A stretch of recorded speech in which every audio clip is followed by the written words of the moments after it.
मस्त पाऊस पडतोय ना बाहेर। अशा या गार वातावरणात तव्यावरचा झणझणीत आणि अस्सल आगरी कोळी पद्धतीचा ओला जवला मिळाला तर चला झटपट बनवूया मस्त कैरी घातलेला मसालेदार ओला जवला। आणि हो, हा व्हिडिओ फक्त 3 मिनिटाचा आहे, त्यामुळे शेवटपर्यंत नक्की पहा। सगळ्यात पहिल्यांदा हा ओला जवला आपल्याला स्वच्छ धुवायचा आहे, कारण यामध्ये बारीक मातीची कच असते, ती आपल्याला काढायची आहे। म्हणून हा ओला जवला असा गाळून आपल्याला चाळणीत काढायचा आहे आणि असं 4 ते 5 वेळा करून हा ओला जवला आपल्याला स्वच्छ धुवून घ्यायचा आहे। हा जवला बनवण्यासाठी मी एका तव्यात तेल तापत ठेवलेलं आहे।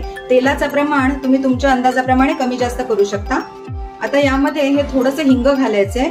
हिंगाने काय होतं, जवल्याला एक खमंगपणा येतो आणि त्याचा वास जो असतो तो कमी होतो आणि पचायला पोटाला तो हलका होतो। आता यामध्ये ठेचलेलं थोडंसं लसूण, थोडासा कढीपत्ता आणि 3 ते 4 हिरव्या मिरच्या घालायच्या आहेत आणि लसूण थोडंसं छान ब्राऊन कलरचं होईपर्यंत थोडीशी ही फोडणी फ्राय करून घ्यायची आपल्याला।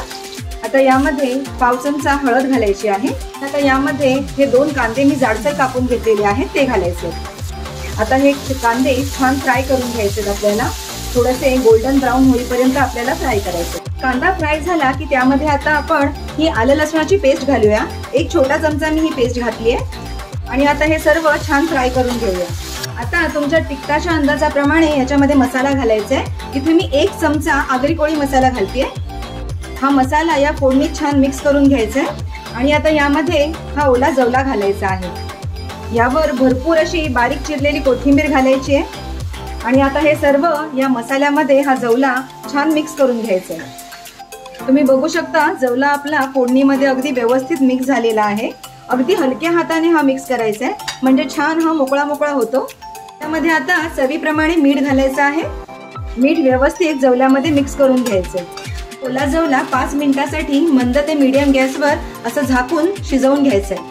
बघा आता 5 मिनिट झालेली आहेत आणि मंद गॅसवर हा जवला शिजत आहे। ओल्यामध्ये आता ही चिरलेली कैरी घालतेय, बरोबर 2 ते 3 कोकम घालत आहे। कोकम घातल्याने जवल्याचा जो उग्र वास असतो तो कमी होतो आणि छान त्याला चव येते। आता हे सगळं व्यवस्थित जवल्यामध्ये मिक्स करून घ्यायचं आहे। या जवल्यामधली कैरी खायला खूप टेस्टी लागते। मंद गॅसवर 5 मिनिटासाठी परत आपल्याला झाकण ठेवून हे सर्व शिजवून घ्यायचंय। 5 मिनिटं झालेली आहेत आणि मंद गॅसवर हा जवला मी छान शिजवून घेतलेला आहे। कैरी देखील छान मऊ शिजलेली आहे। झणझणीत चमचमीत कैरी घातलेला तिखट आंबट मस्त ओला जवला तयार झालेला आहे। झटपट मसालेदार ओला जवला।